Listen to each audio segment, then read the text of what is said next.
Assalamualaikum warahmatullahi wabarakatuh. Waalaikumsalam warahmatullahi wabarakatuh. Ila hadratin nabiyil mustafa sayyidina wa habibina wa maulana Muhammadin sallallahu alaihi wasallam wa ala alihi wa ashabihi wa azwajihi wa dhurriyyatihi wa ahli baitihi tahirin tayyibin. Thumma ila hadratin jami'i ikhwanihi minal anbiya'i wal mursalin والأولياء والشهداء والصالحين والصحابة والتابعين والعلماء والمصنفين وجميع الملائكة المقربين ثم إلى حضرة جميع أهل القراء والمفسرين والفقهاء والمحدثين وأئمة الأربعة رضي الله عنهم ولمشايخنا ولأساتذتنا ومعلمينا ومرشدنا وأصولهم وفروعهم ونخص خصوصا المؤلف هذا الكتاب الشيخ العلامة جلال الدين السيوطي والشيخ العلامة جلال الدين المحلي رحمهما الله تعالى ونفعنا بهما في الدارين شيء لله ولنا ولهم الفاتحة. أعوذ بالله من الشيطان الرجيم. بسم الله الرحمن الرحيم.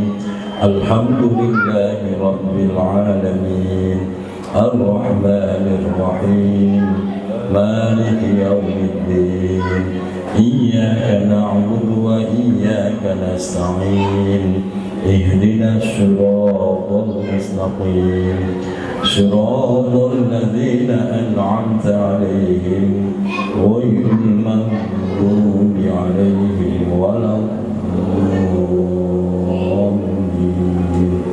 آمين يا الله. بسم الله الرحمن الرحيم. الحمد لله رب العالمين والصلاة والسلام على أشرف الأنبياء وإمام المرسلين سيدنا وحبيبنا ومولانا محمد وعلى آله وصحبه أجمعين. حسبنا الله ونعم الوكيل نعم المولى ونعم النصير ولا حول ولا قوة إلا بالله العلي العظيم.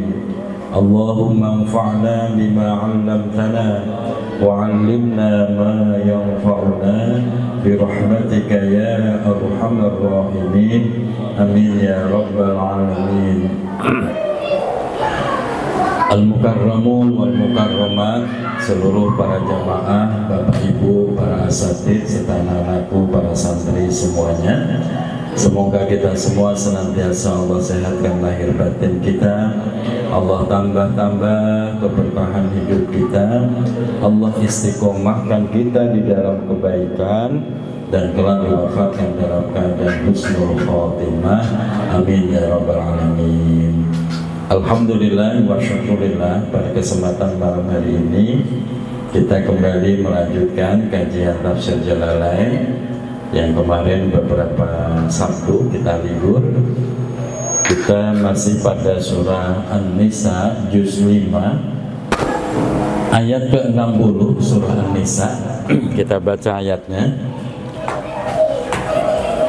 A'udzu billahi minasy syaithanir rajim. A'udzu billahi minasy syaithanir rajim. Bismillahirrahmanirrahim. Bismillahirrahmanirrahim. Alam tara ilal ladzina yaz'umuna annahum amanu. Alam tara ilal ladzina yaz'umuna annahum amanu. Yaz'umuna annahum amanu bima unzila ilaika wa ma unzila. Kita ulang.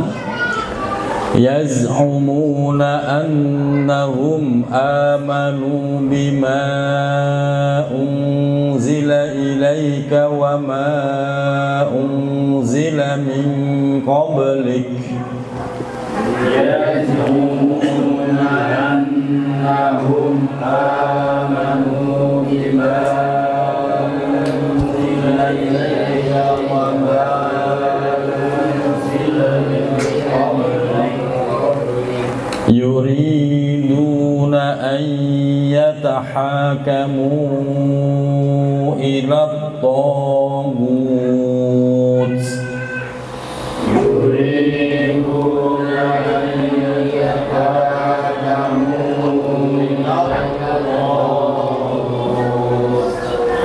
إلى الطاغوت وقد أمروا أن يكفروا به إلى الطاغوت وقد أمروا أن يكفروا به ويريد الشيطان أن يضلهم ضلالا بعيدا ويريد الشيطان أن يضلهم ضلالا بعيدا وإذا قيل لهم تعالوا إلى ما أنزل الله وإلى الرسول وإذا قيل لهم تعالوا إلى ما أنزل الله وإلى الرسول إلى ما أنزل الله وإلى الرسول رأيت المنافقين يسدون إلى ما أنزل الله وإلى الرسول رأيت المنافقين يسدون عنك سدودا يصدون عنك صدودا. Shadaqallahul azim walhamdulillahi rabbil alamin. Bismillahirrahmanirrahim.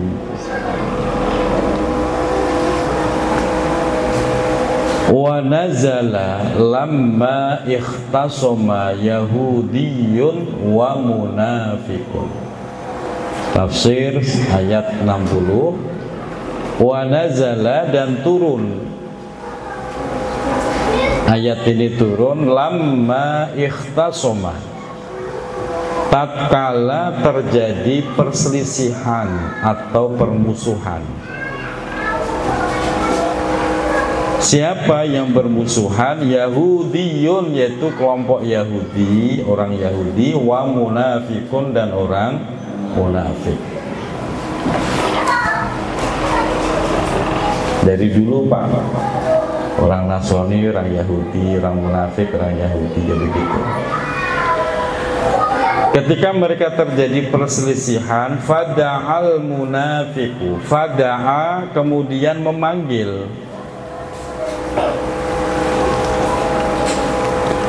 Al munafiku yaitu orang munafik. Ila Ka'ab bin Ibnil Ashraf, kepada Ka'ab bin Ashraf. Ka'ab bin Ashraf ini adalah tokoh orang munafik. Tujuannya apa orang munafik memanggil Ka'ab itu? Liyahkuma bainahuma, liyahkuma, agar Ka'ab bin Ashraf itu memberikan hukum bainahuma, antara mereka berdua, Yahudi dan munafik yang sedang berselisih tadi. Wada'a, dan memanggil al-Yahudiyu, yaitu orang Yahudi. Kalau orang Yahudi Beda lagi, dia memanggil ilan nabiyyi kepada Nabi Muhammad sallallahu alaihi wasallam. Tidak puas yang munafik maunya minta hukum sama Ka'ab bin Ashraf, orang Yahudi minta hukum kepada Nabi Muhammad. Karena memang hakikatnya mereka semua itu mengakui kenabian Nabi Muhammad, cuman gengsi doang, Pak. Mereka percaya bahwa Muhammad itu memang nabi sesuai yang diterangkan dalam kitabnya, baik itu Taurat maupun Injil. Fa'ataya, maka keduanya orang Yahudi dan munafik itu mendatangi kepada Nabi Muhammad. Tidak puas dengan Ka'ab, minta pendapat hukum kepada Nabi Muhammad. Faqadha, maka Rasulullah Nabi Muhammad memutuskan lil Yahudi, yaitu memenangkan orang Yahudi dalam kasus tersebut, Pak. Jadi bicaranya bukan bicara dia agamanya apa, tapi bicara tentang kasus yang mana menurut Rasulullah dalam kasus itu orang Yahudi lah yang menang. Falam yardo, kemudian tidak ridho. Siapa yang tidak ridho, tidak ikhlas? Al munafiku, yaitu orang munafik. Jadi kita, Pak, yang kalau suatu saat dimintai hukum oleh orang yang non muslim sekalipun, kalau itu urusan sosial, sampaikan. Yang benar katakan benar, tetap yang salah katakan salah. Walaupun orang non muslim itu selisihnya dengan saudara muslim kita. Kalau urusan sosial, kalau memang yang menang, yang benar itu orang non muslim, ya katakan dia yang benar. Jadi jangan karena dia beda agama terus kita tidak perlakukan adil, jangan. Tetap kita perlakukan adil walaupun non muslim, asal dia benar ya katakan benar. Walaupun muslim, kalau dia salah ya katakan salah. Ini kasus sosial, kasus muamalah. Begitu yang dilakukan oleh Rasulullah. Wa ataya, karena munafik itu tidak puas dengan jawaban Rasulullah, akhirnya orang munafik itu ngajak orang Yahudi untuk mencari orang lagi yang bisa memberikan hukum. Intinya apa? Orang munafik tidak mencari kebenaran, tapi mencari pembenaran. Jadi dari zaman dulu tuh begitu, Pak. Wa'ataya, akhirnya keduanya itu mendatangi Umar, yaitu Sayyidina Umar bin Khattab. Fadzakara al-Yahudiyu, fadzakara maka menyebutkan, menuturkan al-Yahudiyu, yaitu orang Yahudi, dzalika tentang kasus tersebut yang sudah dihukumi oleh Nabi Muhammad SAW. Faqala, kemudian Umar, Sayyidina Umar berkata lil munafiki, kepada orang munafik, berkata atau bertanya begini, akadzalik, apakah seperti itu? Maksudnya dihukumi Rasulullah seperti itu. Akadzalik, apakah seperti itu? Qala, orang munafik menjawab, na'am. Mendengar jawaban orang munafik seperti itu, sudah dihukumi Allah, sudah dihukumi Rasulullah, tapi masih belum puas juga. Apa yang dilakukan Sayyidina Umar? Faqatalahu, langsung saat itu juga dipenggal kepala orang munafik. Sayyidina Umar gitu loh. Ini dianggapnya orang kurang ajar, Pak. Dianggapnya orang yang kurang ajar. Sudah minta hukum kepada Nabi Muhammad, kok masih minta hukum kepada yang lain? Apalagi Umar. Ini orang yang benar-benar kurang ajar, tidak menghargai Rasulullah. Nah, watak Umar bin Khattab, udah wataknya kerasa. Ini orang nggak bisa dikasih ampun, langsung dipenggal di tempat itu juga, Pak. Fakotalahu, langsung dibunuh. Nah, bunuhnya itu bukan ditonjok apa dicoblos, tapi dipenggal. Nah, intinya apa? Satu yang kita ambil pelajaran, ketika tadi ada perselisihan dan kita dimintai pendapat, kita sampaikan apa adanya. Jadi tidak bicara dia agamanya siapa, kalau salah ya katakan salah, kalau benar katakan benar. Satu.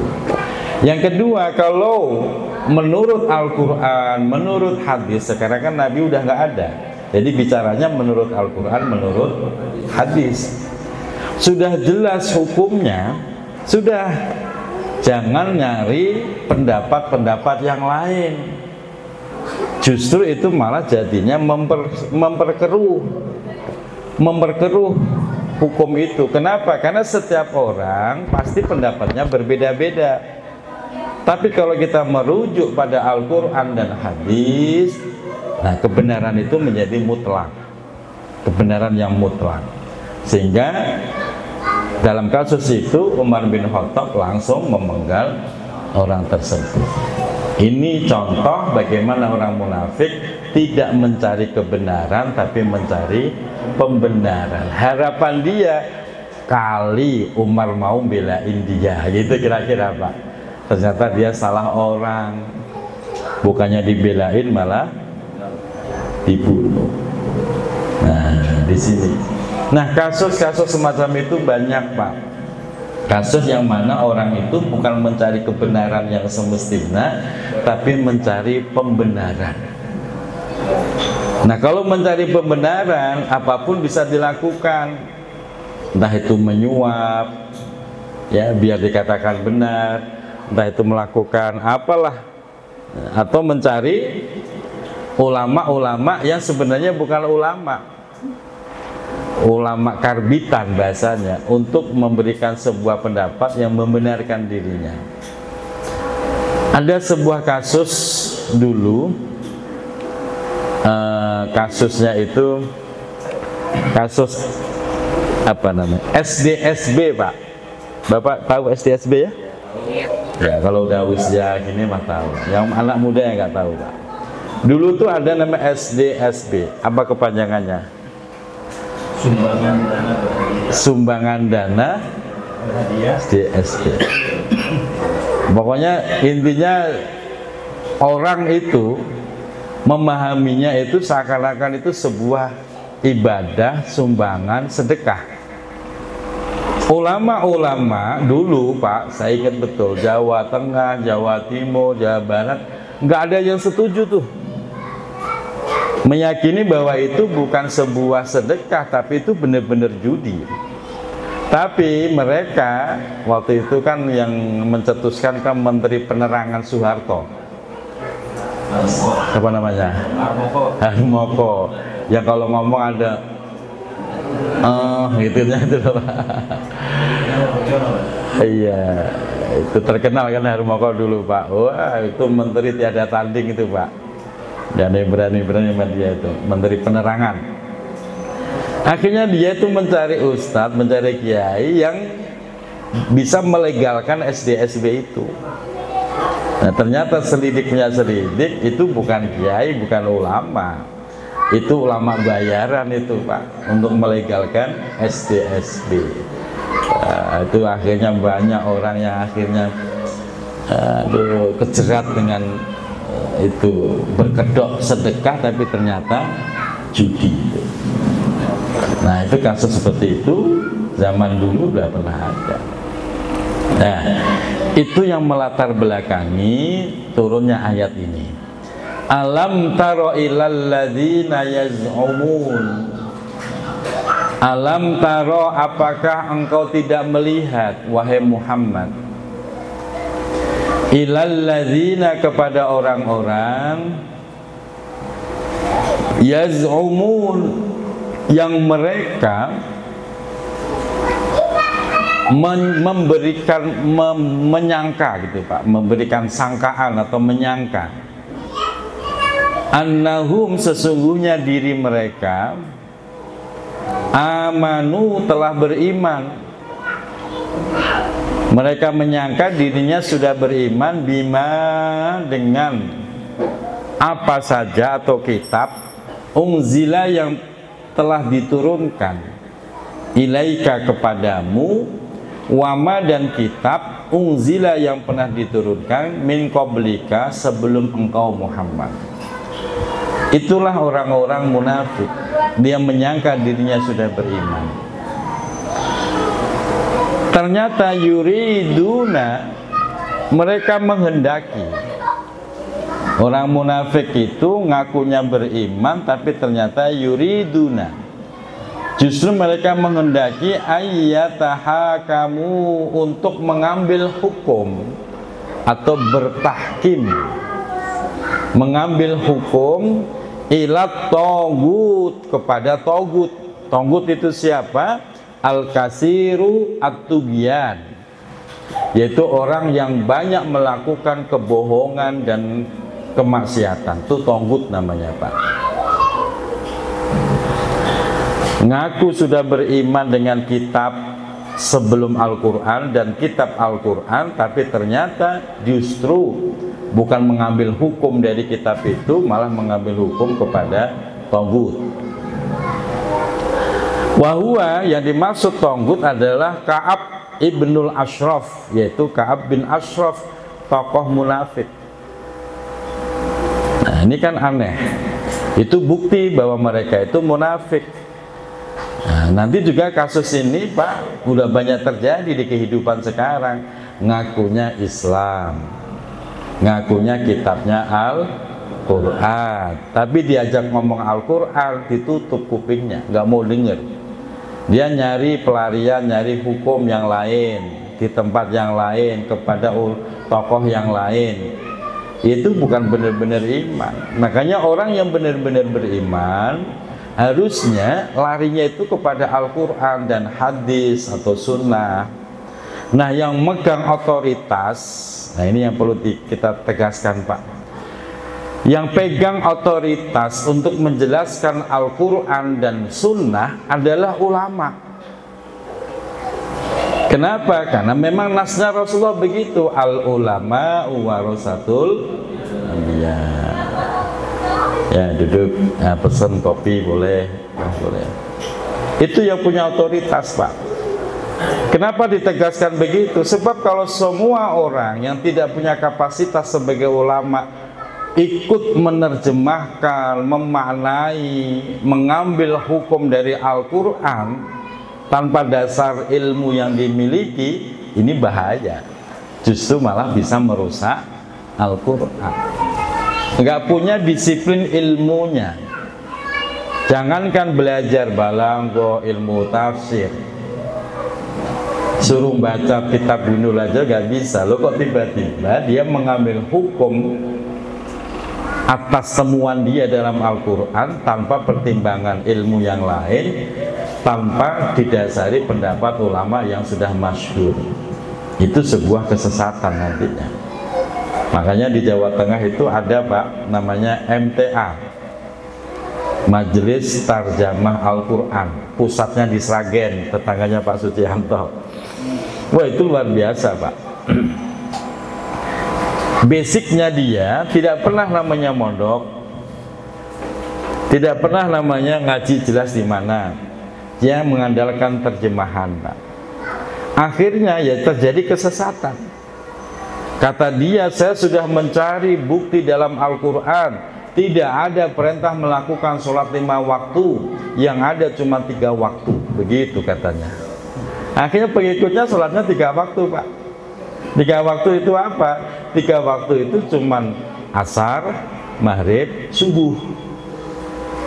Isya enggak, duhur enggak. Karena di Al-Quran enggak ada. Jadi dia ngandelin terjemahan saja. Dia nggak paham. Padahal ngaji tafsir itu ada yang tersurat, ada yang tersirat. Nah itu, Pak, itu bahayanya. Makanya ketika kita sudah tidak ada Nabi saat ini, kemana larinya kita bertanya? Kepada pemegang otoritas, yaitu ulama.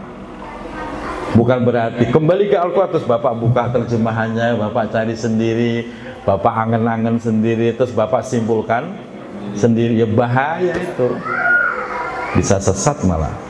Karena Al-Quran itu bersifat mujmal, ijmali, masih global Al-Quran ini, Pak.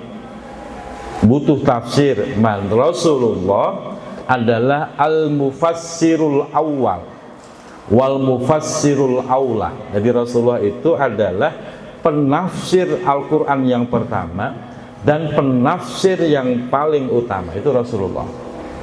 Jadi hadis-hadis yang disampaikan Rasulullah itu adalah menerjemahkan, mentafsirkan makna Al-Quran. Sehingga kita butuh dukungan hadis, sunnah untuk memahami Al-Quran. Dan Rasulullah lah mufassirul awal, penafsir pertama, wa mufassirul aula, penafsir yang paling utama. Setelah itu generasi sahabat. Oleh siapa? Ya oleh Tonggut tadi, Pak. Al-Katsiru Tugyan. Ayyakfuru, agar mereka kufur. Kufur bihi dengan apa? Dengan apa? Alkitab yang telah diturunkan kepada Nabi Muhammad, dan agar kufur terhadap kitab yang diturunkan sebelum Nabi Muhammad, yaitu ma unzila ilaika wa ma unzila min qablik. Nah itu ya, karena memang Tonggut itu, Pak. Wala yuwaluhu, dan mereka dilarang untuk menjadikan kekasih, menjadikan pedoman kepada kitab-kitab yang diturunkan Allah kepada Nabi Muhammad dan Nabi sebelumnya. Dan saya kaget kemarin sore itu di tembok Pak RW itu, Bu Lilis kan sering kesini. Di tembok Pak RW itu ada tulisan Pancasila Tonggut, terus bawahnya DITII, itu tulisannya Islam. Di tembok situ nanti Bapak bisa lihat, kecil tulisannya, saya nggak sengaja lagi nyender di situ, ada tulisan Pancasila Tonggut. Wah, ini bahaya, Pak. Mereka yang mengaku seperti itu, pemahaman itu bahaya. Dia akan terus merongrong negara Indonesia, menganggap Pancasila Tonggut, hormat bendera Tonggut, UUD 45 Tonggut, semua Tonggut.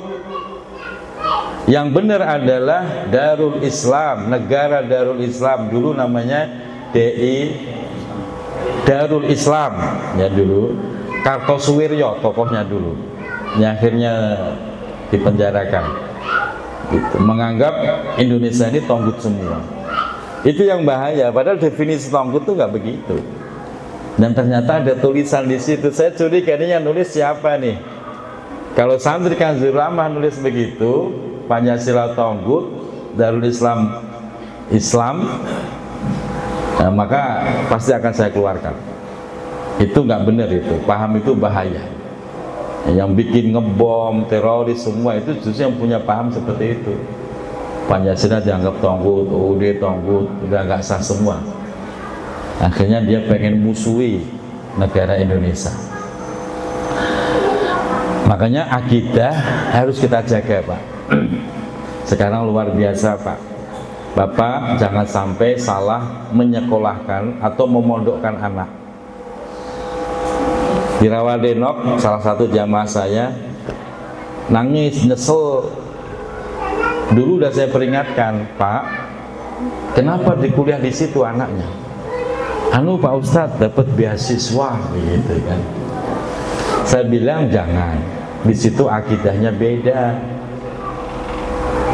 Nah, nggak apa-apa, insya Allah kuat lah udah. Bener, Pak, sekolah di situ. Baru 1 tahun sekolahnya. Ketemu orang tuanya udah nggak mau cium tangan, Pak. Apalagi ketemu gurunya, mantan gurunya nggak bakal mau cium tangan, karena itu dianggap perbuatan syirik menurut dia. Apalagi ziarah kubur, syirik lagi. Nah, kalau sudah begitu beda akidah, akhirnya orang tua yang ngerasanya udah kayak kehilangan anak, punya anak tapi akidahnya beda, bentrok mulu jadinya. Sebetulnya. Karena itu waspada kalau nyekolahin, mondokin, karena agama seseorang itu akan dipengaruhi dari mana dia mengambil ilmunya. Orang itu menjadi keras kalau belajar agama, gurunya keras. Orang itu menjadi teroris, ya tergantung gurunya siapa. Tapi kalau belajar sama guru yang bijak, insya Allah anak kita ketularan bijak. Jadi tergantung dari mana dia ngambil ilmunya. Ini yang perlu diwaspadai. Wa yuridu syaitanu an yudillahum dolalan ba'idan. Wa yuridu syaitan, wa yuridu, dan menginginkan, asyaitanu yaitu syaitan, menginginkan apa? Ayyudillahum, untuk menyesatkan mereka. Dolalan ba'idan, dolalan dengan kesesatan, ba'idan yang jauh, anil haqqi, dari kebenaran. Makanya orang kalau sudah tersesatkan, Pak, kalau nggak buru-buru ditolong, makin sesat, makin nggak sadar. Dia beranggapan dia yang benar, sehingga yang terjadi semua dianggap salah, yang benar hanya dirinya dan kelompoknya. Oleh karena itu, kita nih, kebenaran itu ada standarnya. Standar kebenaran adalah Al-Quran, As-Sunnah atau Al-Quran hadis, ijma, dan qiyas. Itu paham kita. Jadi kita itu bersumber atau bertahkim mencari hukum itu dengan 4 dasar: Al-Quran, hadis, ijma, qiyas.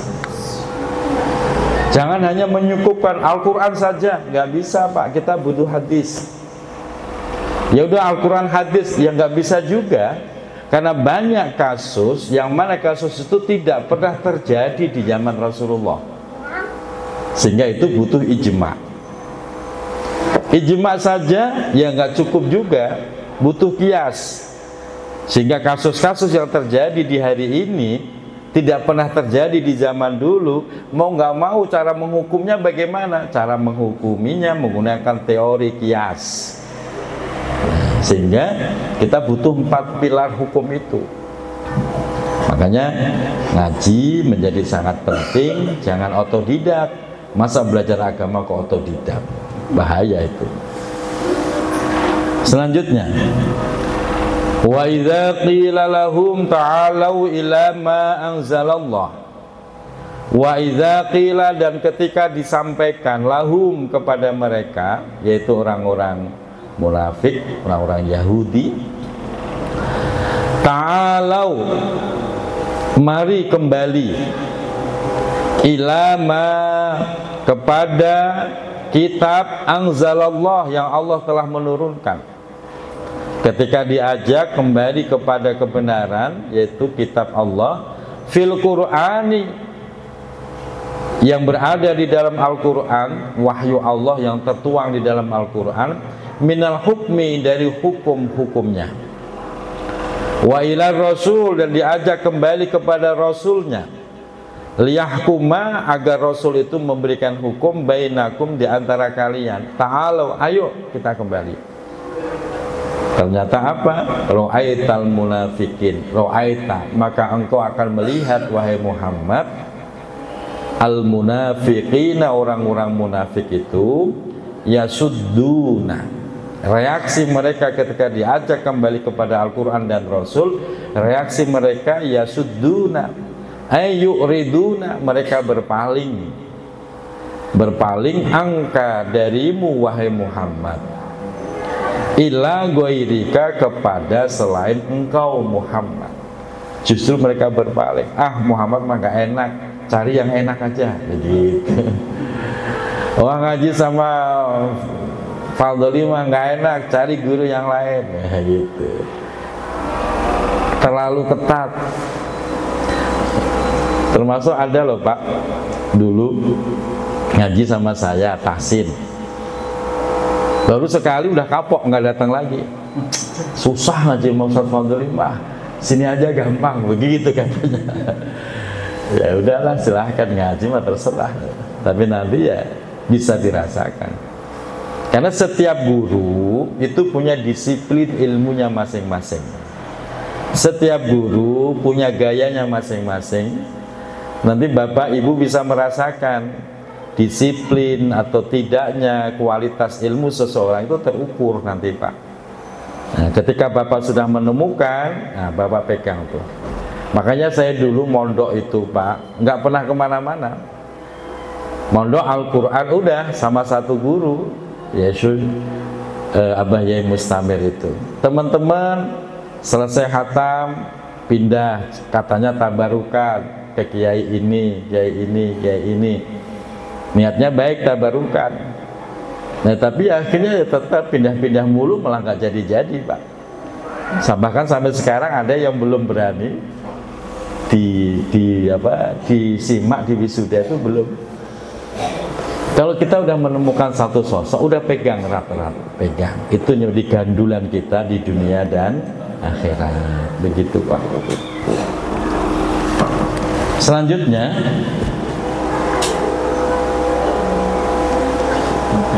sududa ya, sududa dengan sebenar-benarnya berpaling, udah keras berpaling. Selanjutnya, fakaifa yasnauna, fakaifa maka bagaimana, yasnaun yang akan mereka perbuat, idza asobat jika telah menimpa, hum kepada mereka, orang-orang munafik yang mengingkari Al-Quran. Apa yang menimpa?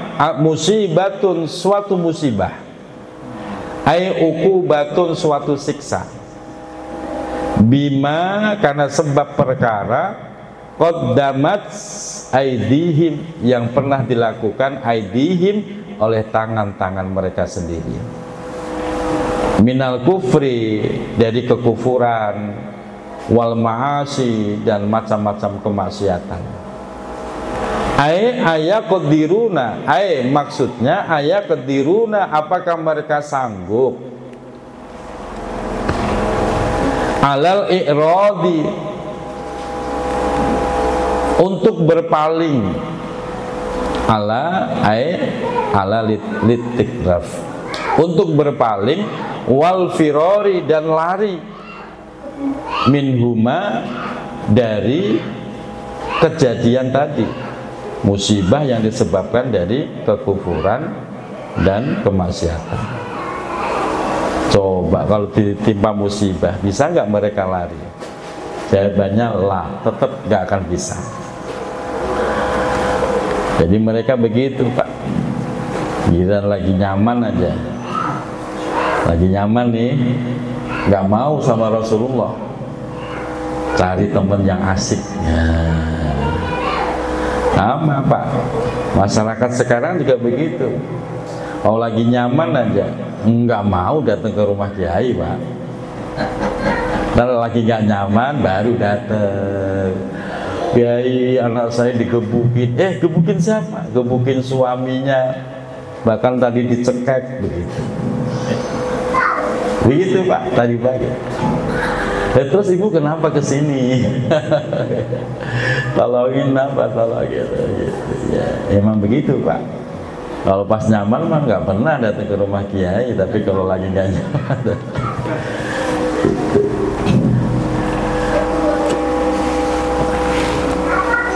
Summa ja'u, tapi walaupun begitu Pak, indah, ini Islam itu indah Pak. Summa ja'u, kemudian mereka datang. Begitu ada musibah, begitu ada masalah, kemudian mereka datang kepadamu wahai Muhammad. Udah kepepet, terus datang kepada Nabi Muhammad. Maktufun, kalimat ja'u dimaktufkan, dimaktufkan itu disamakan ala yasuddun, kepada kalimat yasuddun yang di atas tadi Pak, yasudduna angka sududah tadi ya. Ini juga sama, summa ja'uka, mereka datang kepadamu, yahlifuna, mereka juga bersumpah billahi dengan nama Allah. Dan dia mengatakan in aradna illa ihsana wa taufiqan. Mereka bersumpah dan berkata in aradna ay ma aradna, tidaklah kami menginginkan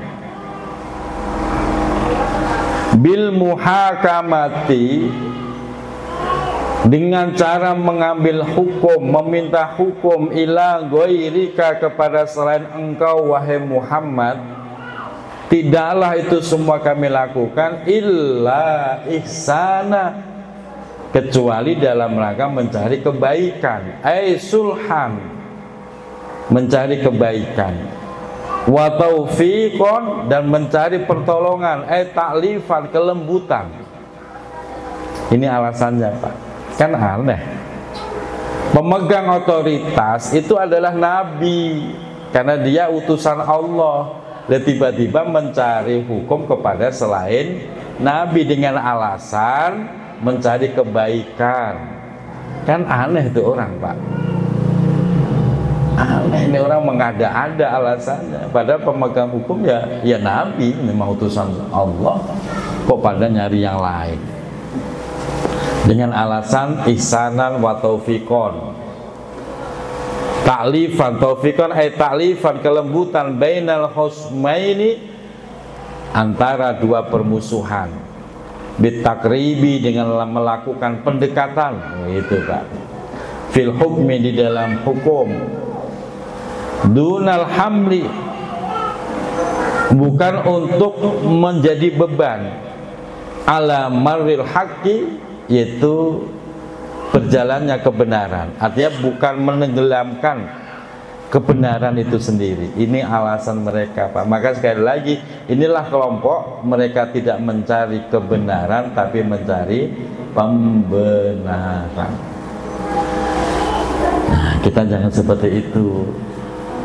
Kalau toh kita lagi salah, ditegur istri, jangan emosi, nyari-nyari alasan untuk kebenaran apa pembenaran?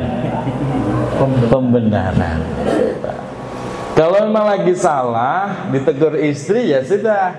Kalau bisa ucapkan terima kasih Bunda, terima kasih Mama, begitu. Kalau nggak bisa ngomong terima kasih, udah diem, seruput kopinya, isep rokoknya, diem. Jangan bantah. Kalau bantah tambah salah nanti kita. Paham Pak ya?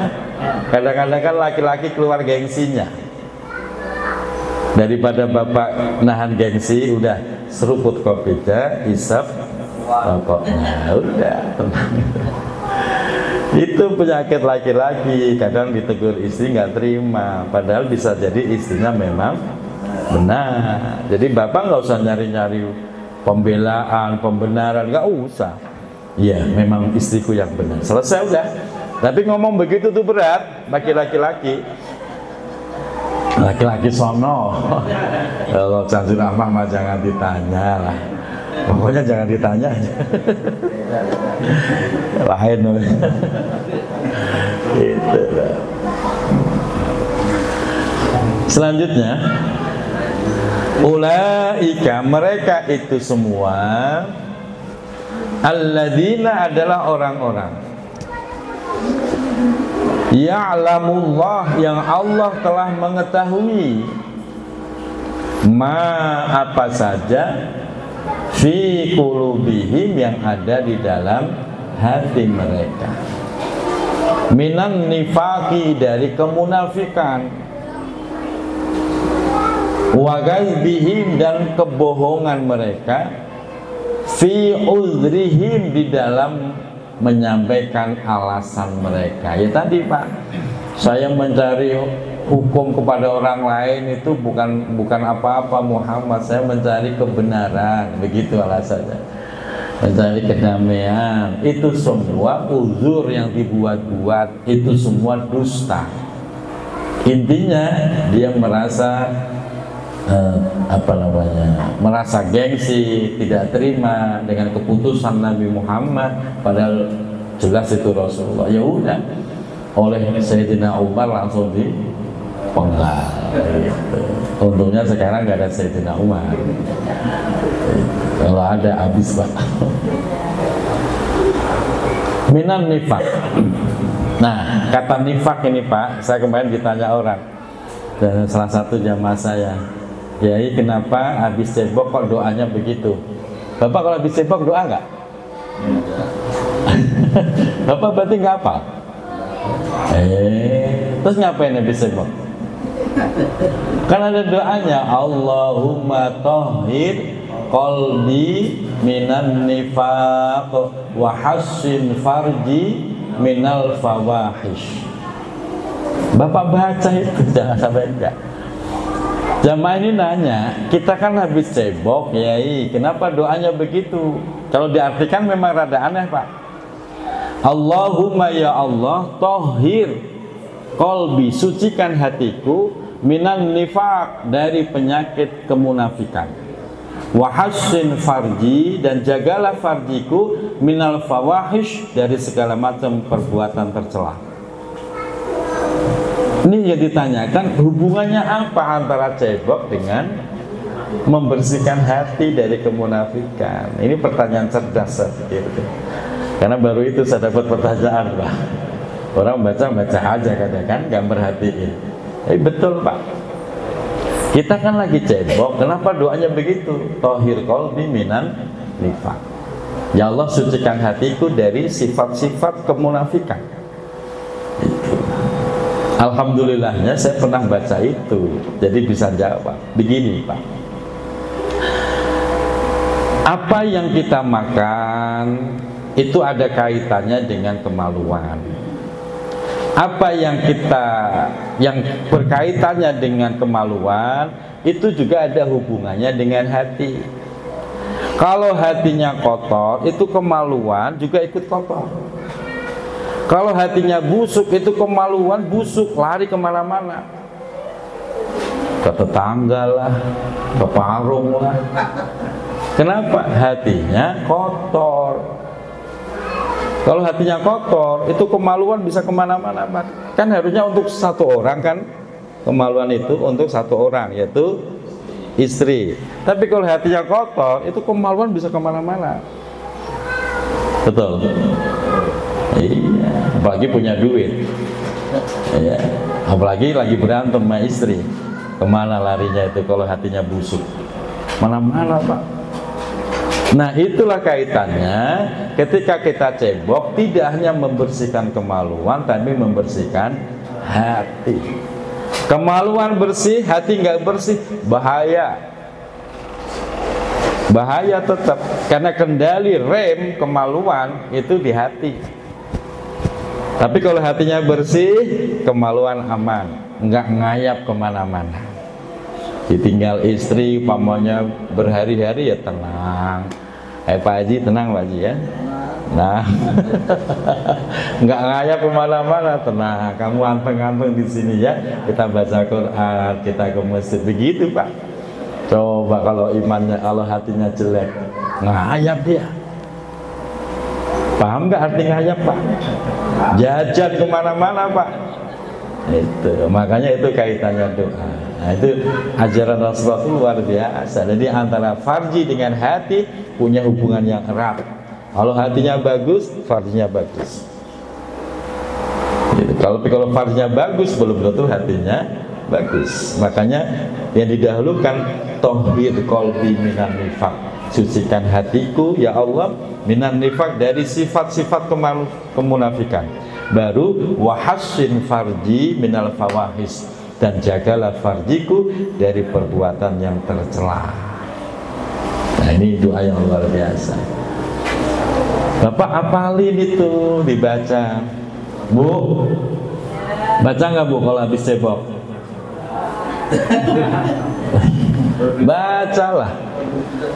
Baru dengar, ikutin. Bismillahirrahmanirrahim. Allahumma tahhir qalbi minan nifaq wa hassin farji minal fawahish Nah itu dihafalin. Bapak selesai cebok, bacanya dalam hati aja. Karena kondisi bapak kan masih di kamar mandi.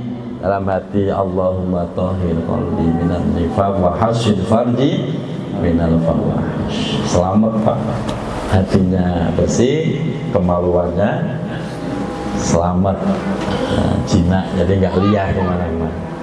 Oh, udah, jadi udah mam? Udah kenyang?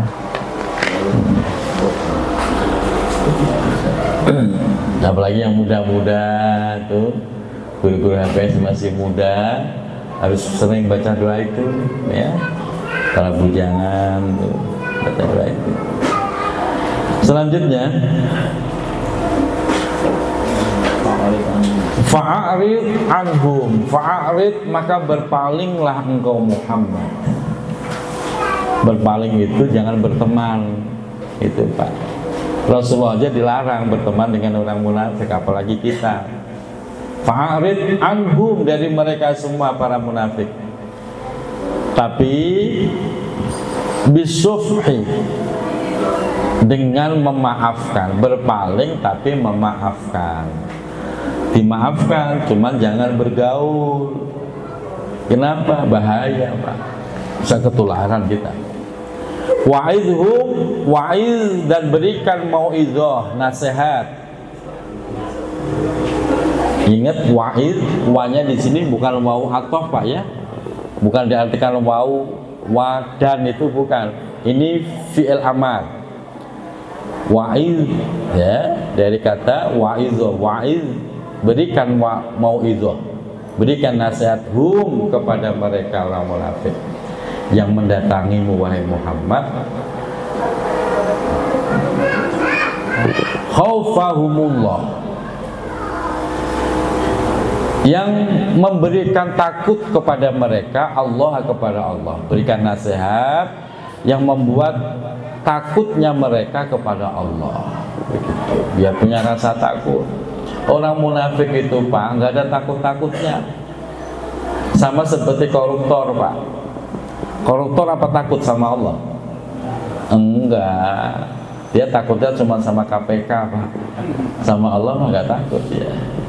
Udah disumpah segala macam, nggak ada takut-takutnya. Nah orang munafik itu begitu. Makanya kita ukur diri kita sendiri. Saya ini munafik apa enggak? Lihat. Kalau kita lebih takut kepada orang daripada kepada Allah, berarti kita sudah kemasukan sikap munafik. Nah itu diwaspadai. Waqul, dan katakan wahai Muhammad, lahum, kepada mereka orang munafik, fi sya'ni anfusihim, tentang kondisi diri mereka. Katakan tentang kondisi diri mereka, qaulan balinggo, qaulan dengan sebuah ucapan, balinggo yang tegas. Nah, jadi kalau ngomong orang munafik yang tegas, dinasihatinya keras, biar dia punya rasa takut kepada Allah. Ay mu'siron, yang membekas, ucapan yang bisa membekas, fihim, di dalam diri mereka. Uzjurhum, tegaslah engkau Muhammad hum, kepada mereka, yang tegas. Kalau sama orang munafik kok kita nasihatin santai gitu ya, malah dia nggak sembuh-sembuh dari kemunafikannya. Saya kemarin kedatangan tamu itu lucu Pak. Sudah tahu mau azan 11:30, mau azan zuhur lah. Saya udah siap-siap. Datang. Saya bilang, ibu dari mana? Saya dari Adikarya, Ustaz. Mau ngapain? Mau berobat. Ibu kok aneh sih Bu? Datang ke rumah pas mau zuhur begitu. Gitu. Ayo sekarang kita sholat. Saya di sini aja Pak. Suatam bawa suaminya. Ayo Pak kita sholat. Saya di sini aja. Nggak ikut sholat. Nanti aja di rumah. Kalau nggak mau ikut sholat, saya nggak mau menerima tamu. Akhirnya dia sholat Pak, kalau barkah. Tapi kok ada loh, udah tahu datang ke rumah Ustadz ya pantasnya jangan pas mau zuhur gitu lah. Udah waktunya sholat ya jangan bertamu.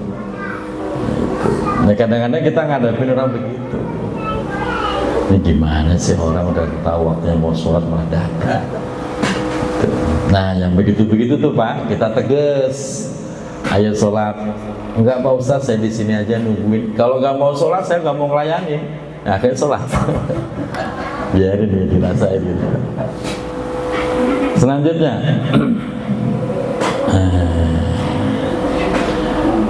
liyarji'u, agar mereka kembali tuh orang munafik an kufrihim, dari kekufuran mereka. Orang munafik itu udah sama seperti orang kafir Pak.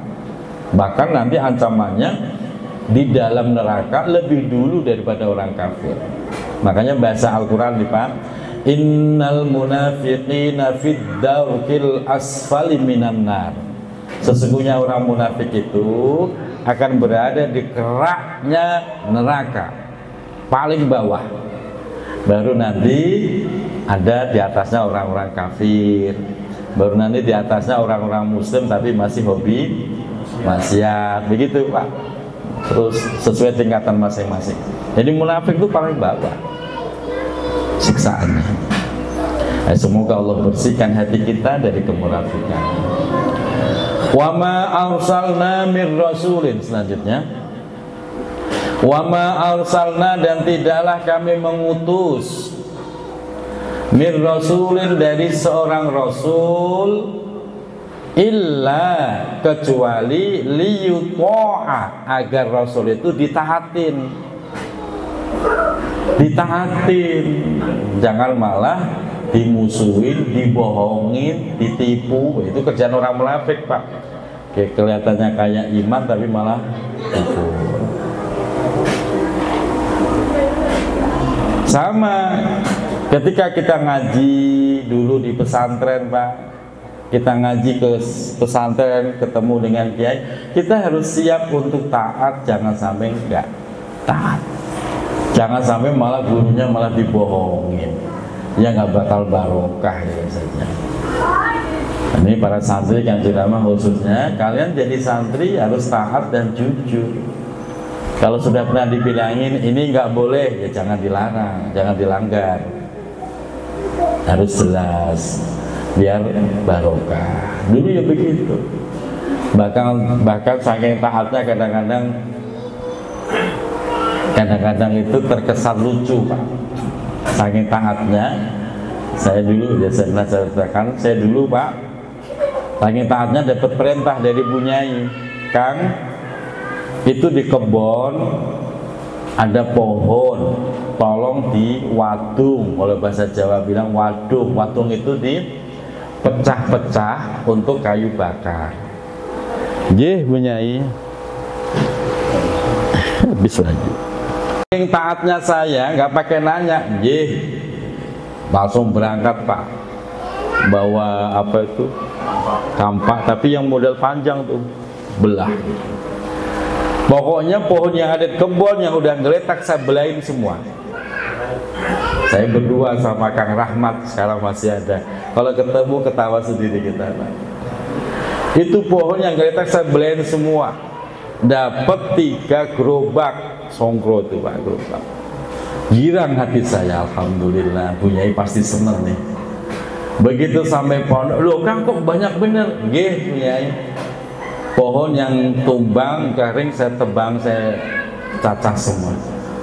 Termasuk yang jati. Nggih, yang jati.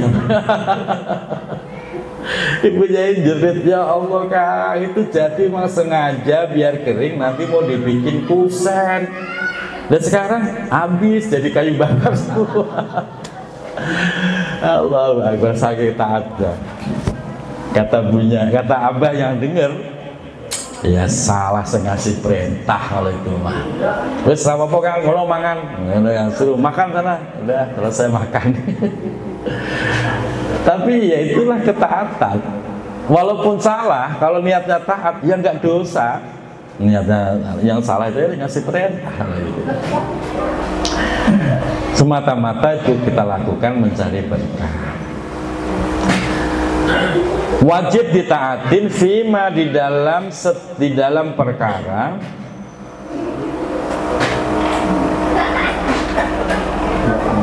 ya'muru bihi, ya'muru yang Rasul itu telah memberikan perintah bihi dengan perkara tersebut, wa yahkumu dan yang Rasul telah memberikan hukum, ya ditaatin, memang udah perintahnya, udah hukumnya. Biiznillah, dengan izin Allah. Artinya ketika Rasul memberikan perintah, memberikan hukum, itu semua biiznillah, sudah atas izin Allah. Bi amrihi, sesuai dengan perintahnya Allah, sehingga la liyu'sa wa yukhalifa, sehingga la tidak boleh liyu'sa, dimaksiatin, bukannya ditaatin tapi dimaksiatin, wa yukhalafa, dan tidak boleh dikhianatin atau berselisih dengan Nabi, nggak boleh, karena Nabi yang pegang otoritas hukum Allah, nggak boleh didebat, nggak boleh diperselisihkan, kecuali ketika Rasulullah memberikan kesempatan untuk berpendapat, baru kita berpendapat. Makanya Rasulullah dalam satu momen Rasulullah memberikan kesempatan, bagaimana menurut sahabat taktik terbaik untuk melawan orang kafir. Akhirnya usul Sufyan As-Suri itu usul, bagaimana kalau kita bikin parit ya Rasulullah. Akhirnya terjadilah namanya perang Khandaq, bikin parit, dan alhamdulillah orang Muslim akhirnya menang. Tapi kalau nggak dimintai usulan, jangan usul. Nah, itu adab kita terhadap Nabi begitu. Walau annahum izzalamu anfusahum, walau annahum, dan seandainya, walau dan seandainya, annahum, sesungguhnya mereka, izzalamu, telah melakukan kezaliman, anfusahum, kepada diri mereka. Apa kezalimannya yang sudah dilakukan? Bitahakumihim, yaitu mengambil hukumnya mereka, meminta hukumnya mereka, ila togut, kepada togut. Udah dikasih tahu Rasulullah malah tetap nyari yang lain. Ja'uka, kemudian mereka kembali kepadamu, mendatangi kamu wahai Muhammad, taibi, dengan penuh taubat. Kalau memang dia datang dengan penuh kesadaran atas kesalahan mereka dan mereka bertaubat, bukan malah nyari alibi, nyari alasan yang aneh-aneh, benar-benar menyesali, saya salah ya Rasulullah, saya bertaubat. Fastaghfirullah, dan kemudian mereka memohon ampun kepada Allah. Kalau memang sudah begitu, sudah taubat dan mohon ampun sama Allah, wastaghfara,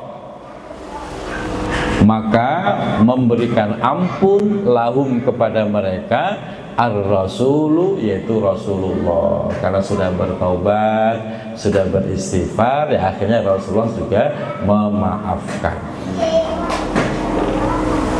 Fihi, di dalam redaksi ayat ini, iltifatun, ada sebuah iltifat. Iltifat itu apa? Iltifat itu perubahan dari domir orang kedua, yaitu ka, berubah menjadi domir orang ketiga. Iltifatnya yaitu anil khitabi, dari khitab itu berarti orang kedua, tafhiman li sya'nihi, tafhiman dalam rangka menjelaskan keburukan, tafhim li sya'nihi, atas sikap daripada orang-orang yang munafik tadi. Itu namanya iltifat. Di dalam Fatihah juga ada iltifat loh, Pak. Contoh begini, Pak. Pertama, bismillahirrahmanirrahim. Ini kan bicara orang ketiga dengan menyebut nama Allah, yang kita sebut siapa? Allah. Oh, Allah itu berarti orang ketiga. Orang pertama kan yang ngomong, orang kedua yang diajak ngomong, orang ketiga orang yang kita bicarakan. Nah, bismillahirrahmanirrahim, dengan menyebut nama Allah yang Maha Pengasih lagi Maha Penyayang, berarti kan Allah yang kita bicarakan, orang ketiga. Alhamdulillahirabbil alamin, masih bicara orang ketiga, yaitu Allah. Ar-Rahmanir-Rahim masih. Malik Yaumiddin masih bicara tentang Allah, orang ketiga. Tiba-tiba berubah, Iyyaka na'budu, hanya kepadamu ya Allah na'budu, kami menyembah. Ini namanya iltifat. Dari bicara orang ketiga tiba-tiba berubah menjadi orang kedua. Iyyaka, hanya kepadamu ya Allah. Berarti Allah itu orang kedua, orang yang kita ajak bicara. Itu namanya iltifat. Nah, kasus seperti itu suka terjadi. Tujuannya apa? Mempertegas bahwa Allah yang kita bicarakan adalah zat yang maha dekat, sehingga kita seakan-akan berdialog langsung. Iyyaka, hanya kepadamu ya Allah, seakan-akan Allah di depan kita, kami menyembah. Wa iyyaka nasta'in, dan hanya kepadamu kami mohon pertolongan. Ini namanya iltifat. Dalam ilmu balaghah itu bagus, Pak. Kenapa enggak iyahu? Nah, kalau diluruskan kan begitu, Pak. Bicara tentang Allah, Allah, Allah, harusnya kan iyahu, hanya kepadanya na'budu, kami menyembah. Tapi enggak, Al-Fatihah iyyaka, ini iltifat namanya. Itu untuk mempertegas. Udah, itu Mbak, nggak usah dipikirin, Pak.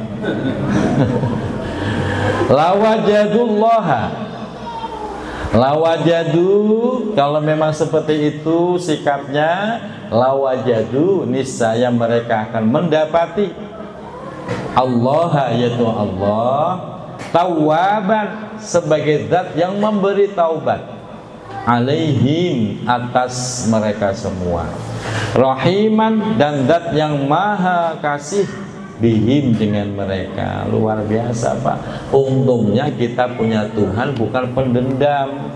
Coba kalau Allah pendendam, Pak, mau gak memberikan maaf? Enak aja, lu udah kebangetan, gua binasain aja.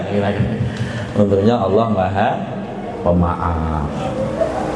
Rasulullah, kita punya Nabi juga maha pemaaf, Pak. Luar biasa gitu. Itu kalau nabinya Nabi Musa habis, Pak. Untungnya Nabi kita Nabi Muhammad. Kalau udah Nabi Musa habis kita udah. Fala wa rabbika, la yang ada kata fala, la zaidatun itu tambahan, Pak.